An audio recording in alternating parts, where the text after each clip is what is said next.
There is a lot of positive informations and affirmations sort of on the internet telling us how great it is to be a entrepreneur and how great it is to run a business and how much money you can make and have buy another Rolex and have a Lambo, right? And all the perks and cons and pros of real entrepreneurship. But the truth is, entrepreneurship is a test of our spirit and our character. And as somebody who's been into entrepreneurship for many years, and I've had many businesses, I had successful businesses, I sold businesses, I also had failures. As somebody who's been through a lot, I can tell you that the biggest lessons and the biggest growth in my life, both professionally and in personal life, came from my lowest points. Now, this might sound like everybody knows about this, but I don't think not many people are really talking about this, right? So you can open up YouTube and find tons of advice on how to run a business or how to raise money or all the business principles, which is great. There's so much, all the information is out there for free, really, right? But the truth is, not everyone, or maybe not like most of us, are not ready for what's coming if you want to be an entrepreneur. The reality is that if you want to start your journey as an entrepreneur, or you're thinking about changing a job and you have a plan, sort of a vision, the reality is that you will most likely fail. But that failure is going to be your greatest lesson in your own character, but also your future path, your journey. If you decide not to quit after that initial failure, you will most likely get to the point where you succeed. This is not something many people speak about when you have all this, content out there pumping people out to be just like, yeah, be the best yourself, quit your job, go, you've got only one life and blah, blah, blah, blah, blah, right? True. But these people would be good if they mentioned to you that if you quit your job and you start your business, that business will most likely fail. You have like 90% chances of failing into that business. With that said, it doesn't mean you will fail and that means you will have to go back to your old job. You will fail in that business. That particular idea you've had will fail, but it will lead you to the next idea, which will very likely will be born before you fail. Let me give you an example. And this goes to these lowest moments, right? So last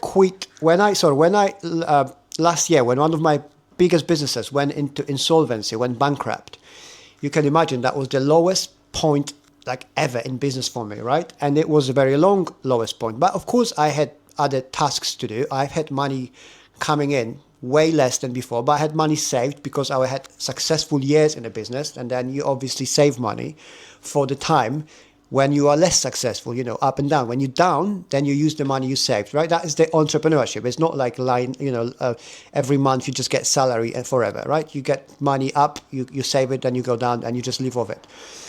So when my insolvency it happened, when I actually pulled the plug on the business, it was very difficult. I had to use my savings, lots of savings throughout the many, many months to sustain my life and my family.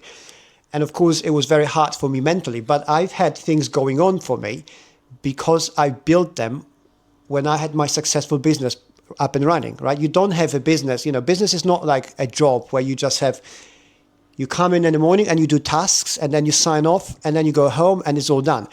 You've got so many tasks, so many people, so many things going on that one business very often becomes 2, 3, 4 businesses, or you got one business, then advisory, then you've got lots of things happening and lots of these things are generating some money for you. So when my business went into insolvency and I had I was very, very low, I wasn't completely cut off out of the money. I wasn't like suddenly made homeless and my family was starving. When we say, and this is important, right? If you're listening to people who never achieved anything, and there's plenty of those on the internet, unfortunately, they're not going to tell you this because they don't know. But if you listen to anyone who's achieved some sort of success in business or in life, and they tell you the biggest lessons you learn when you're down, what we mean is when you're down, you have the deepest thoughts. You learn yourself most, but that doesn't mean you starve, you eat shit, and you are homeless. There is this tendency, it's a human thing, I think, but it's also tendency for people to just go from one extreme to another one. So you either have a Lambo and a Rolex and you flex on X, right, with it, or you are absolute loser. You just fail at everything and you basically have no future. There's no hope for you. And this is not true. I can guarantee you that most of these guru flexing on YouTube, on YouTube as well, but less so. YouTube is less so because it's harder to flex if you have to be in front of camera talking. It's easier to spot it.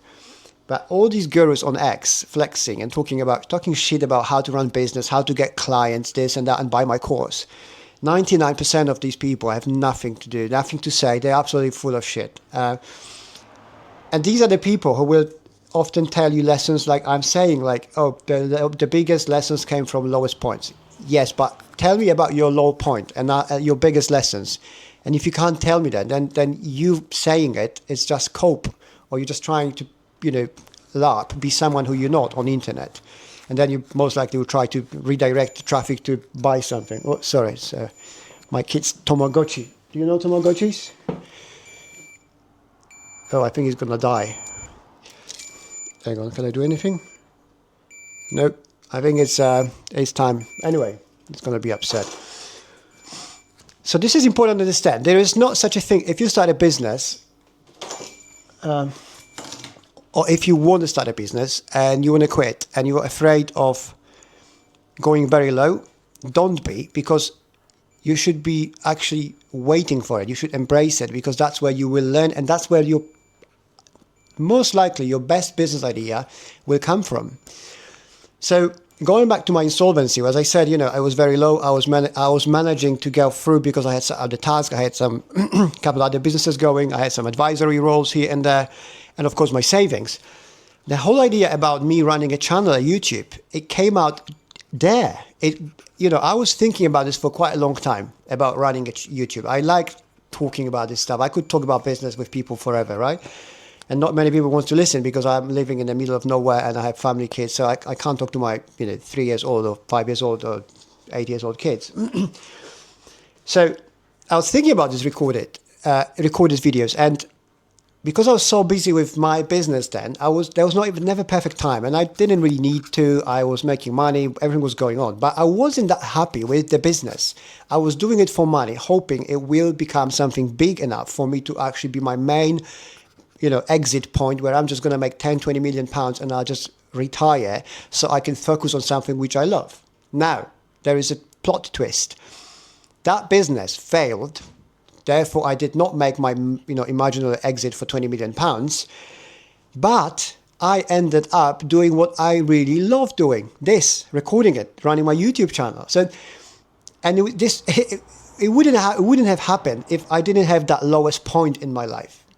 You see, if I wanted to build my business to 20 million pounds to sell it for my, to do exit, it might have never happened. And I would just get stuck and be just not very happy with more money there. But because I failed and I was very low, and that happened exactly a year ago when I decided, it's time now because I need to try different things and see which one works. So I need to be back in the business. And now, so I started back then because I was so low and I wanted to start doing something instead of just feeling sorry for myself. So I started recording videos, and I didn't know what I was doing. And the videos were just me talking to camera and sharing my lessons, pains, but it was inconsistent. I was learning YouTube, basically, whole game. But it all started back then. In my lowest points, I've discovered my passion, my true passion, my new passion, because we change, right? Every few years, we become different people. And what I used to do in the past was fun. Now it's not, but I've discovered now my fun is with the YouTube channel. And I as in my pledge for 2025 to be a year where I make this channel my main source of income. So this is the real meaning of when people say to you, your true meaning, your best lessons comes from your lowest points. It's not about going into, celibacy is it? Being like a priest or a monk and just, I'm so down, I'm just going to stay now isolated for 3 years and I'll think about my sins and I punish myself, etc., etc. It's like, no, you are so low that you are forced to think differently about life, about things, about what you really like or what you don't. You just give up of this false narrative you built in your head, which keeps you telling you're someone who you're really not. And that was me with my previous business, which failed. And now with the time, I'm not there yet because it's still a little bit, it's been just on a year, but I'm almost very happy it happened this way. I now know I would probably handle that business better. Maybe it wouldn't go down, right? But with it happened, what's done is done. I see the point of why it happened for me personally, my growth, my journey in my life. And I'm almost like really happy it happened. I will be happy when it happened. I will be happy it happened when this channel will become my main source of income, which will happen. But that's the message. I hope it wasn't too destructive in the kitchen, but it's very nice weather. So it's, I decided it's going to be slightly better, slightly different. And sorry about the Tamagotchi egg. But yeah, like it's dead now. Can you see it? There you go. So one of my kids will be upset after school soon. But that's life. So I wanted to explain this. I hope it makes sense. The lowest points is not for you to get stuck, to record videos how life sucks and, oh, I'm 45 and I was sucking all my life. And don't be like these people. Don't listen to these people. Don't get positive. You need to be creative. And the lowest points in your life can either destroy you or make you, right? And if you want to be an entrepreneur and build businesses, that is the point where you can really find your best ideas, yourself, true self, and then build your real business idea around it. And then whatever business idea is, you're going to be indestructible because you will love what you're doing. And that's the truth about when people say, lowest point and do what you love. It's like, it's all nice and stuff to say it, but what it really means. So that's the meaning behind it from somebody who went through all of it, success, failures, multiple times. I hope it helps. If it does, or if you like it, please leave me a like. I really, really appreciate your support. The channel is growing really well. If you like it, consider subscribing to my channel. YouTube likes it. I like it. It sort of looks like win-win. And I'm getting feedback from you guys that I'm actually helping, which is amazing. So again, thanks so much for your time. I'll be seeing you very soon. Cheers.